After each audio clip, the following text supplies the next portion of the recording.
All right, ladies and gentlemen, welcome here to halftime of tonight's first round of the contest, where your Cyclone Touchdown Club's player spotlight. We got junior number 9, Jeriah Griffin, and then sophomore number 8, Rhett Slagle. Guys, appreciate it.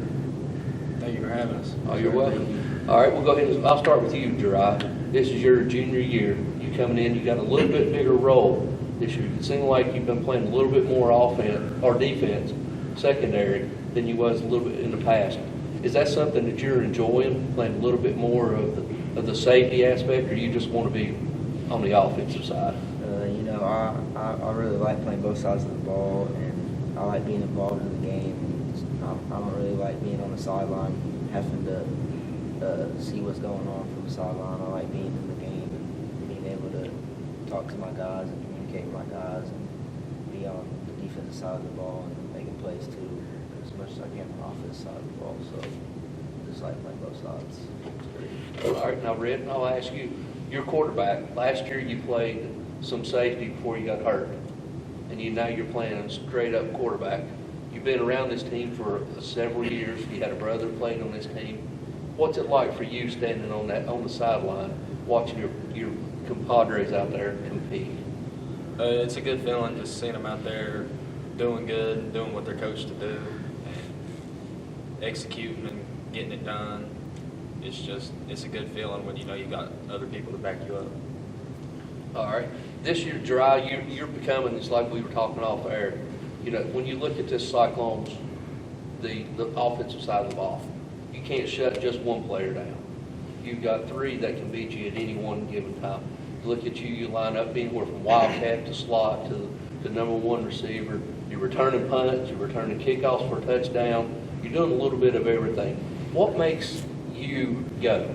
What is the thing that pushes Jeriah to want to be the best at everything he can be?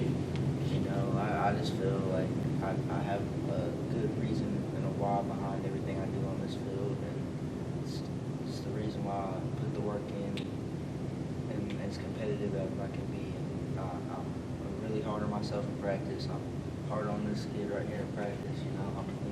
I just want to be successful, and I know the potential of this team is. That's what really drives me to be successful. All right, Rhett, I'm going to ask you, you've been around this team for, like I said, several years. In 2019 or 2020, you was a ball boy for the state championship game. You had a brother that played 4 years.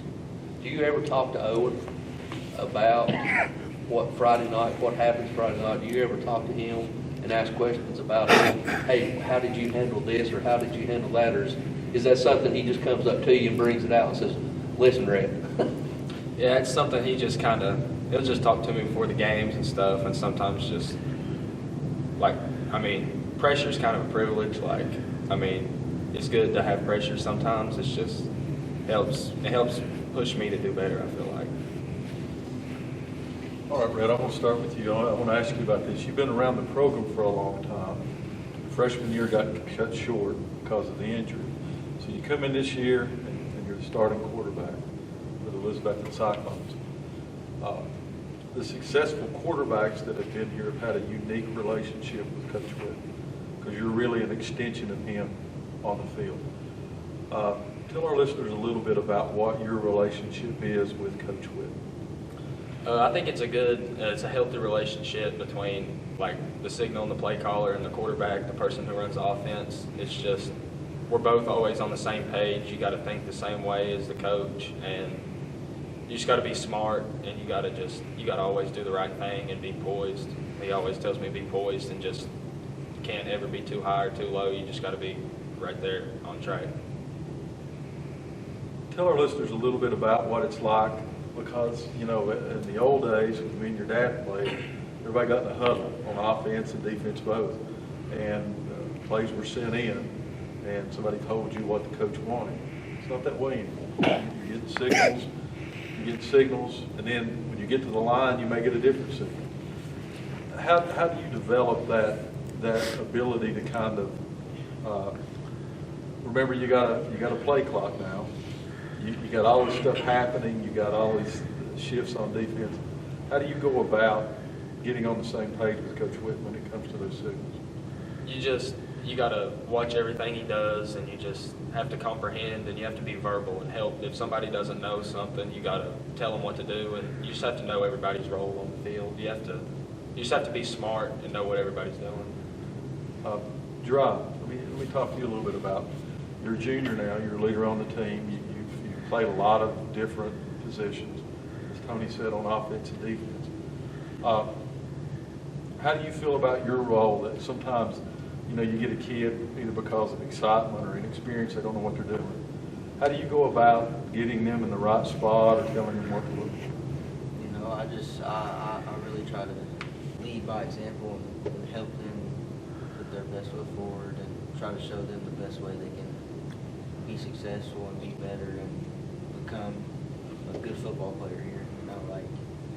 Just the process revolves around being a good football player here. It starts in middle school, it starts in freshman year, getting the work in, and just leading up to my junior year. All this revolved around hard work and practice and all that. We've been asking the seniors this year, and I'm going to ask both of you the same question. Jeriah, I'll start with you. What is the difference between the 2023 team and the team we had last year in 2022? I think the difference in this team, I think we have a reason, we have a why, we have a lot of grit on this team, and I think we're doing it for a bigger purpose than what it really is. And I just think that's what's different about this team this year. Rhett, same question to you. You played a little bit last year, then you got hurt, and you got the same view that Tony and I had last year. You kind of saw it from the sideline, so you could see more things there. To you, what's the difference between this year's team and last year's team? I feel like we have a couple more leaders on this team. Not everybody's verbal about everything, but everybody does the right thing on this team, and they just lead by example, and they're always putting their best foot forward to help everybody on this team out. All right, let me give you a couple more, and I'll pass it back to Tony. We'll be done. By the time the fans hear this, you'll be in the locker room at halftime for the first game of the playoffs. 9-0, just sky high, and you come in and you run into a buzzsaw with Greenville last week. What have you done this week to put that behind you and realize that you're really one and done now every single week? Coaches love to talk about we take one game at a time, and you all do a real good job about doing that, but it now truly is one game at a time. How do you put last week behind you, Rhett, and focus on when it really matters now at the game that's going to be playing tonight? It's just all about, it's a new season pretty much where you're 0-0. You have to execute and do everything right, because you don't want your season to end. You just got to keep going. It's just you're 0-0, and you got to execute and do everything right. Jeriah? Coach Whitten, he's been saying this week, everything, he truly believes everything happens for a reason, and I truly believe that too. And last week we knew there was going to be a next week, so that's why we were fine with, not necessarily fine, but we knew it would be okay with losing or winning, but now if we lose, we know there is no next week, so we got to prepare, got to execute, got to be in the right state of mind, and we got to have everybody takes the team. All right, we've asked another seniors these questions, and I'm going to ask you these two final questions. The first one I'm going to ask for both of you. What does it mean for you all to put on the orange and black? What does that mean to each one of you? Jeriah, I'll start with you. Honestly, it means a lot, because when I was a kid, I looked up to all the high schoolers when I was in elementary, and all I ever wanted to do was come on this field and play big games against Greenville and Science Hill and all like that. So it truly means a lot. And to all these kids out here that are wanting to do the same as me as I did when I was a little kid, it's what Cyclone football is all about. It really is. Rhett? I think it's just putting on the orange and black. It's just like joining a brotherhood. We're all together. We all play together.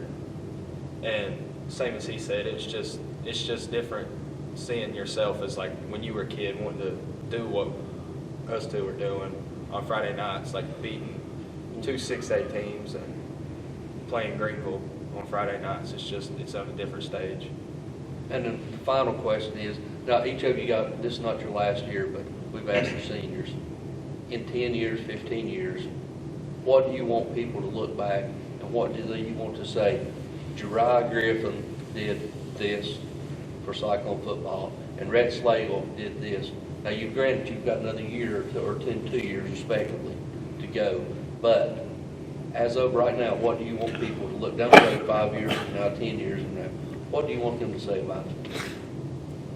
When people look back at me and I leave here, I just want people to know the competitor I am.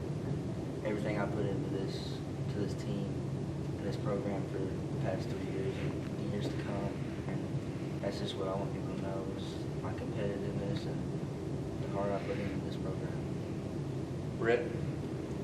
I just want people to know that we won't take any shortcuts in everything we do. We're going to do it the right way and just be a hard competitor and always put your best foot forward for the team. All right, ladies and gentlemen, that does it for this edition of Cyclone Touchdown Club Player Spotlight. We'll go back to the station with these words. When we come back, we'll have the second half of tonight's first round contest as your Cyclones takes on the Carter Hornets. We'll be back after these words.